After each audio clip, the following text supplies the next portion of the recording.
lui, il prenait plaisir à prendre les chrétiens et les fait brûler. Lorsqu'il les fait brûler, l'histoire raconte que les chrétiens chantaient. Ils louaient Dieu. Je suis avec ma fiancée, ça fait déjà quelques années. Je ne suis pas marié, on ne couche pas ensemble. Tant avant le mariage, il me prenait pour un fou. La drogue, l'alcool, la sexualité, la pornographie, la persécution, c'est le rejet de Dieu. La meilleure image qu'on peut voir, c'est Jésus sur la croix. La persécution est toujours un signe de réveil. Si là où tu es, on te persécute, c'est parce qu'il y a un réveil qui s'en vient. Une personne qui vient te frapper, elle s'attend à quoi? Que tu la frappes en retour. retour. Que tu la frappes en retour. Ouais, mais si tu ne la frappes pas. Bienvenue dans On en jase, une émission de discussion chrétienne par les jeunes et pour les jeunes, où nous abordons les réalités compliquées des jeunes de notre génération. Aujourd'hui, nous allons parler de la persécution chez les chrétiens et on va voir comment y faire face. Mais pour ce faire, je ne suis pas seul. Vous savez, comme à l'habitude, je suis avec mon frère Pierre. Comment tu vas? Salut, ça va bien toi? Ça va très bien, merci beaucoup. Ouais. On va parler d'un sujet qui est un peu chaud, un peu bouillant, tendu, dans l'ère dans laquelle nous vivons présentement dans la société. Exact, la persécution. La persécution. Et puis Jésus nous avait prévenu. Nous avait prévenu. Donc on va commencer rapidement, sans tourner autour du pot. Qu'est-ce que la persécution, premièrement? Déjà, la persécution, il faut retourner toujours dans ce que Dieu dit dans sa parole. Tu vas voir dans Jean 15, 20, Dieu va dire, tu peux lire là? Oui, dans Jean 15, 20, Dieu dira justement, c'est Jésus. Souvenez-vous de ce que je vous ai dit, le serviteur n'est pas plus important que son maître. Les gens m'ont fait souffrir et ils chercheront à vous faire souffrir aussi. Ils n'ont pas obéi à mes paroles et ils n'obéiront pas non plus aux vôtres. Jean 15, 20. Exactement.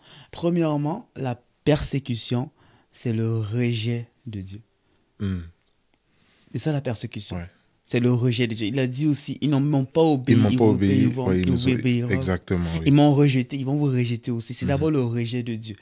C'est lorsque dans une société, lorsqu'une personne rejette Dieu, déjà cette personne-là est en train de faire une persécution. Ouais. Parce qu'en réalité, qui en persécute? C'est Jésus. Exactement. Parce que c'est ça qui est arrivé à Paul. Quand Paul s'en va sur le chemin de Damas et qu'il est aveuglé, il tombe. Et Jésus vient le voir. Jésus dit, je suis celui que tu persécutes. Or, pour Paul, il persécutait les chrétiens. Mais en réalité, spirituellement, il persécutait Jésus. Effectivement. Tu vois? La personne qu'on persécute, c'est Jésus en réalité. Mais on persécute Jésus au travers des chrétiens. Donc, vraiment, la persécution, c'est d'abord le rejet de Dieu. C'est quiconque rejette la parole de Dieu, quiconque rejette les principes de Dieu, quiconque se fait rejeter à cause qu'il adhère aux voies du christianisme, cette personne-là est persécutée.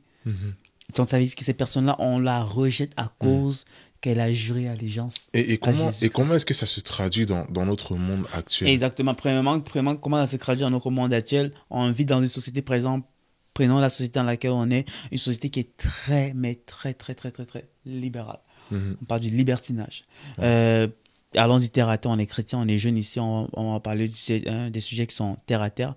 La drogue, l'alcool, la sexualité, la pornographie, le mal, la sexualité hors mariage, l'avortement, toutes ces choses, ces choses-là qui sont considérées comme des péchés, qui sont à l'encontre de la parole de Dieu. La société la met en avant en disant que oui, au nom de votre liberté, vous avez le droit de faire tout cela. Mais non. Non, parce que la parole de Dieu nous dit l'inverse. Alors, lorsque moi, je dis que je ne veux pas boire, je ne veux pas me droguer, je ne veux pas coucher avant le mariage, je veux me marier, je veux honorer mon père et ma mère, je ne veux pas insulter, etc., et que je me fais rejeter à cause que j'adhère à ça, je suis persécuté. Ouais, et c'est comme ça que ça se voit dans la société. Et on voit aussi beaucoup de jeunes aujourd'hui qui se font persécuter parce qu'ils ont adhéré à cette foi-là. Ouais. Surtout les jeunes, parce que tu vois, il y a des jeunes aujourd'hui qui dans leurs écoles et tout, ils sont maintenant conscients de la parole de Dieu, ils vont à l'église et tout, il y a les jeunesses, où ce qu'on les enseigne justement la parole de Dieu, de comment se comporter. Tu sais, d'ailleurs, la Bible dit que personne ne te méprise parce que tu es jeune, mais en toute chose, sois un exemple dans ton amour, dans ton comportement, dans ta foi, dans ta façon de te comporter en général, tu vois. Et on s'entend que la Bible, en fait, c'est comme si, en fait, la Bible nous présente une culture, en fait, la culture du royaume de Dieu. Une culture, c'est quoi? C'est des éléments des éléments en fait de la société, en fait, des éléments des comportements de manière générale que la société, une société a de manière particulière versus une autre. Tu vois un peu. Par exemple, ici au Québec, par exemple, dans la culture, bon, il y a la musique québécoise, il y a les poutines, par exemple. Tu vois, c'est tout ce qui est vraiment propre à la culture québécoise en soi. Tu vois. Mais le royaume de Dieu aussi a sa culture. Et la culture du royaume, c'est quoi? Ben, c'est l'amour. Tu vois, l'amour du prochain, que ce soit ton ennemi ou pas, que ce soit quelqu'un qui te persécute ou pas. Le pardon, tu vois, de quelqu'un qui t'a fait du mal, dans la culture du royaume, on doit pardonner. La culture du royaume, il y a la joie. Dans la culture du royaume, il y a la prière, parce que la Bible nous dit de prier sans cesse. Dans la culture du royaume, il y a tous ces éléments, la sainteté, tu vois. Et quand un jeune ou un chrétien, de manière générale, décide de marcher en fonction de cette culture du royaume de Dieu, automatiquement, il se retrouve à marcher à contre-courant de la culture de la société dans laquelle on vit présentement. Et c'est ça qui vient créer justement une collision et une incompréhension, tu vois, de la part des personnes qui... Moi, je pense que, tu vois, les gens qui persécutent en soi, beaucoup, c'est pas qu'ils veulent persécuter en soi, c'est qu'ils ne comprennent pas pourquoi est-ce que cette personne se comporte comme ça. Tu vois. Moi, par exemple, quand je n'étais pas marié et que je faisais savoir à mes collègues de travail, à des gens autour de moi, que moi, je suis pas marié, je suis avec ma fiancée, ça fait déjà quelques années, je suis pas marié, on couche pas ensemble. Tu vois, on attend avant le mariage et ils me prenaient pour un fou. Il me prenait pour un fou, mais il se disait... il me prenait pour un extraterrestre, en fait, tu vois. Mais parce que moi, en fait, je ne marche pas selon la culture de ce monde. Même si parfois je vais faire des erreurs, c'est sûr. Mais je m'efforce à marcher selon la culture du royaume dont je suis l'ambassadeur, le royaume de Dieu. Tu vois. Et donc, le problème, en fait, souvent, avec les personnes qui persécutent, c'est pas qu'ils veulent persécuter, c'est qu'ils ne comprennent pas pourquoi. En fait, pour eux, ce n'est pas cohérent. La Bible dit que l'évangile, en fait, le salut ou la croix, c'est une folie pour ceux qui périssent, en fait. En fait, ils se disent comment quelqu'un peut mourir pour sauver des millions de personnes, tu vois, des milliards de personnes. C'est pas logique, en fait, tu vois. En fait, donc, c'est que ces gens-là, ils ne comprennent pas. Et c'est à nous, justement, de les amener à comprendre, tu vois. C'est pour ça qu'on va passer par la suite à comment faire face à la persécution. Mais, tu vois, je trouve pertinent qu'on puisse comme démystifier quand même le fait que, oui, quelqu'un qui persécute, c'est quelqu'un qui marche à l'encontre en soi, ou du moins qui rejette Dieu. C'est pas toi qu'on rejette. Non. C'est Dieu, en fait, en toi qu'on rejette. Et c'est la culture du royaume qu'ils ne comprennent pas, étant donné qu'ils ont une culture justement terrestre, tu vois. Voilà. Et tu vas voir même que Jésus l'a dit aussi, hein. Il a dit que les personnes, on est du monde, on est dans le monde, mais on n'est pas du monde. Ouais. C'est ça. Parce que la Bible dit que le monde est soumis sous la puissance du malin. Ça revient à ce que tu dis. Mais vu que nous, on a été sauvés, on appartient à un autre royaume. Bon, on est vécu quand même dans un monde qui est sous la domination du diable. Exactement. Ça veut dire que toute personne qui n'est pas en Christ, qu'il veuille ou pas, il est soumis à l'influence que Satan a dans ce monde.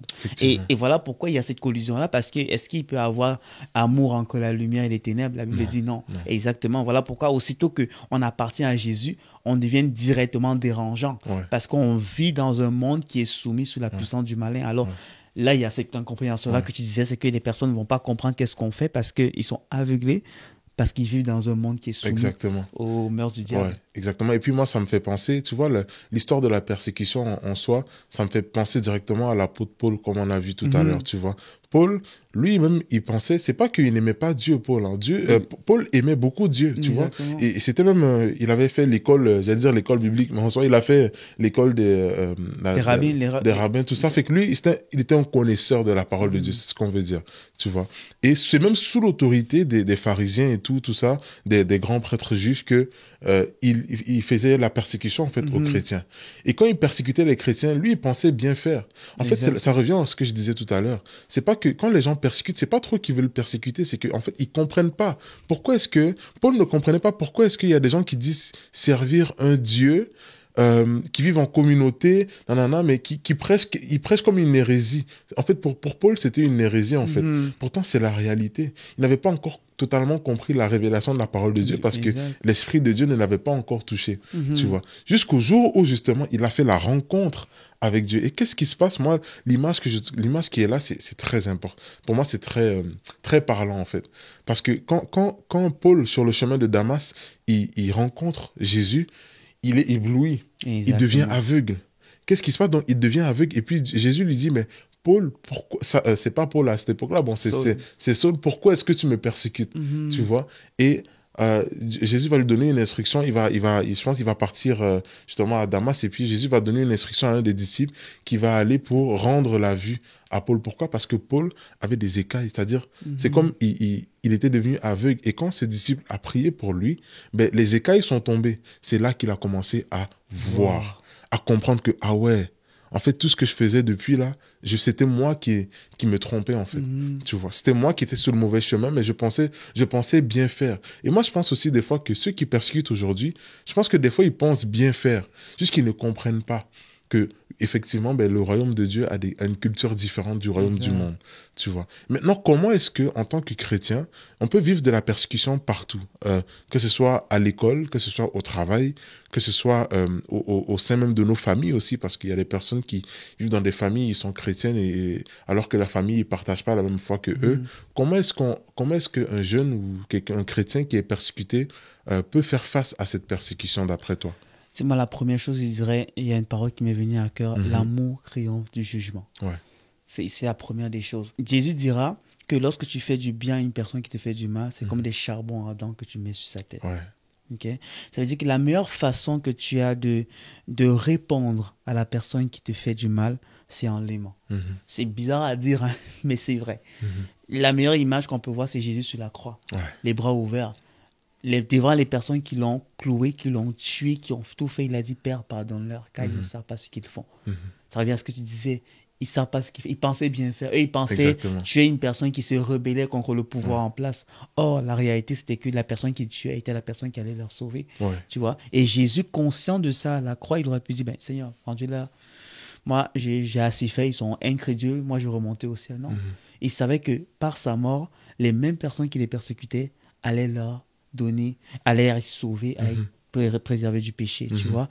Et tu vois même que lorsqu'il est mort, ce qui est beau, c'est qu'il y a un soldat qui a dit, assurément, il était le Fils de Dieu. Ouais, il a compris. Exactement, après. tu vois. Quand il est mort, il y a un soldat qui a compris, assurément, il était le Fils de Dieu. Tu vois, parce que Jésus a été amour jusqu'à la fin. Jusqu'à la fin, il n'a jamais montré un signe de haine. Il a été amour jusqu'à la fin. Et je pense que la meilleure façon de répondre à une personne qui t'a blessé, c'est de l'aimer. C'est de l'aimer, c'est pas des actions d'amour. Parce que déjà, en l'aimant la personne, tu es en train de te préserver toi-même. Tu préserves ton cœur déjà de l'amertume, de l'angoisse, de la haine, de la vengeance et tout ça. De la colère, tout ça. De la colère et tout. Et en plus, tu es en train de montrer à cette personne un autre visage. Parce qu'une personne qui vient te frapper, elle s'attend à quoi? Que tu la frappes en retour. Que tu la frappes en retour. Tu vois? Mais si tu ne la frappes pas, elle va se dire, mais pourquoi il est bizarre, lui? Pourquoi il est bizarre? La personne va encore réessayer. Tu ne la frappes pas. À un moment donné, la personne va se dire, mais qu'est-ce qu'il y a chez toi? Qu'est-ce qu'il y a de différent? Pourquoi tu ne me frappes pas? Pourquoi tu ne fais pas ça? Et aussi, dans l'histoire de l'Église, je vais revenir là-dessus, les Romains, ils détestaient les chrétiens. Ah ouais, c'est réel. Ils persécutaient les chrétiens. Si bien qu'un jour, je ne me rappelle plus c'était quel empereur, je ne me souviens pas son nom, lui, il prenait plaisir à prendre les chrétiens et les fait brûler. Comme des bouchers. Mais le problème, c'est que lorsqu'il les faisait brûler, les chrétiens, l'histoire raconte que les chrétiens chantaient. Ils louaient Dieu. Ils étaient remplis d'amour, ils étaient remplis de joie. Si bien que les soldats, ça les énervait encore. Ils continuaient de brûler. Mais si bien qu'à un moment donné, ils ont arrêté de brûler. Mais ils disent, mais après, on ne comprend pas. On ne comprend pas ce qui se passe. On les brûle, ils se mettent à chanter et louer Dieu. Et les mêmes personnes qui brûlaient sont les mêmes personnes qui ont donné leur vie à Jésus. Tu vois? Mais si ces chrétiens-là avaient répondu par la violence. Par la haine. Ça ne serait pas arrivé. Là, on parle, c'est facile à dire. C'est difficile à faire. C'est pour ça qu'il faut l'Esprit de Dieu. Exactement. Parce que c'est seulement le Saint-Esprit qui déverse en nous cet amour-là, qui nous permet d'aimer ceux qui nous persécutent. Parce que de nature, on n'est pas capable d'aimer. De notre nature humaine, on n'est pas capable de répondre, en fait, au mal par le bien. Non. Tu vois? Il n'y a que le Saint-Esprit qui peut nous donner cette capacité et la révélation, en fait, qu'on a de Jésus-Christ. Exact. Tu vois, donc, moi, je trouve que c'est vraiment intéressant ce que tu as apporté, le fait que, effectivement, les gens qui persécutent, c'est pas trop qu'ils veulent persécuter, c'est qu'ils ne comprennent pas. Non. En fait, ils se disent, mais pourquoi est-ce qu'on les persécute, mais ils répondent toujours avec l'amour. On dirait qu'ils sont toujours heureux. C'est ça la réponse que tu dois avoir envers la persécution. Si tu es persécuté à l'école, tu es persécuté par tes amis, tu es persécuté par ton entourage, ta famille, la meilleure réponse que tu vas donner, c'est l'amour. Pourquoi? Parce que Jésus dira dans Matthieu 24, verset 13, il dira, En ces temps-là, à la fin des temps, l'amour de beaucoup va se refroidir. Exact. L'amour de beaucoup va diminuer. Mm. Mais seuls ceux qui vont persévérer jusqu'à la fin seront sauvés. Sauvé. Exactement. C'est ce que Jésus il a dit. La réponse face à la persécution, c'est l'amour. Mm. Quand tu es persécuté, tu ne peux pas répondre par la persécution. Si tu n'es pas un vrai chrétien, si tu fais ça. Une personne qui est persécutée ne répond pas par la persécution. Une personne qui est persécutée répond par l'amour de Dieu. Pas par ses propres capacités, pas trop parce qu'il veut. Non, c'est pas une question de sentiment à ce moment-là. C'est une question de soumission au roi, à Dieu qui dit, hey, mon fils, j'ai subi la croix pour toi. Toi, maintenant, tu dois subir aussi ça. Parce qu'en gros, Jésus dira, ben, si on m'a persécuté, moi qui suis le maître, ben, vous aussi, vous n'allez pas être exemple de ça. On va aussi vous persécuter. Ça, c'est la réponse que vous devez avoir. L'amour. Tu comprends? L'amour guérit. L'amour va permettre à ces personnes de réaliser que, mais attends, je persécute cette personne, mais il me répond que par l'amour. Pourquoi? Et ça, c'est la meilleure question. Quand quelqu'un te demande pourquoi, suite à un comportement chrétien, tu vas dire un comportement selon la culture du royaume que tu as commis, par exemple, quelqu'un qui te persécute, tu lui réponds par l'amour et que cette personne te demande pourquoi tu fais ça, c'est le meilleur moment de prêcher l'évangile. Exact. Tu vois? Parce que la persécution est toujours un signe de réveil. Si là où tu es, on te persécute, c'est parce qu'il y a un réveil qui s'en vient. Réalise ça. La persécution est toujours alliée au réveil. Là où il y a persécution, il y a réveil. Mais pour que le réveil puisse se manifester, au cœur de la persécution, on doit manifester l'amour. L'amour de Dieu. Et quand au cœur de la persécution, on manifeste l'amour de Dieu, Dieu se glorifie. Dieu se glorifie en amenant beaucoup plus d'âmes. Parce que rappelez-vous, la Bible dit, ce n'est pas contre la chair et le sang qu'on combat.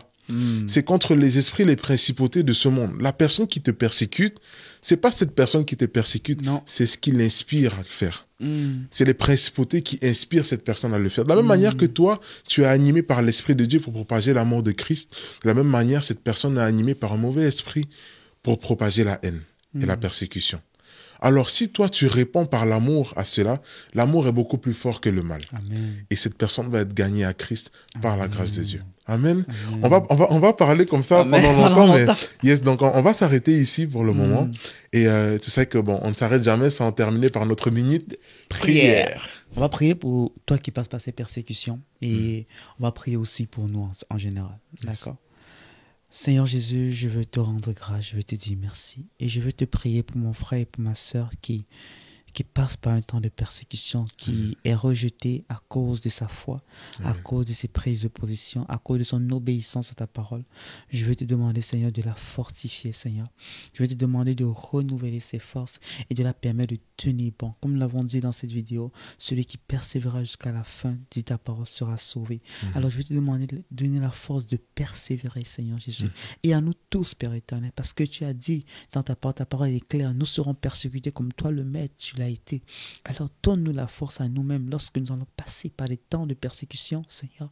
Donne-nous la force de tenir bon dans l'amour, de répondre par l'amour, alors que notre chair veut se venger. Mais Seigneur, je t'en supplie, remplis-nous d'amour pour que nous puissions répondre comme toi tu l'aurais répondu par l'amour. Merci Seigneur parce que tu le fais au nom de Jésus. Amen. Amen. Yes, alors si tu as aimé cette vidéo, je t'invite à aimer et à le partager aux gens autour de toi qui peuvent vivre aussi de la persécution afin de les encourager. Alors, on s'est dit donc à une prochaine vidéo ou à un prochain podcast. Et surtout, rappelle-toi que ta vie avec Dieu mérite d'être vécue. Peace.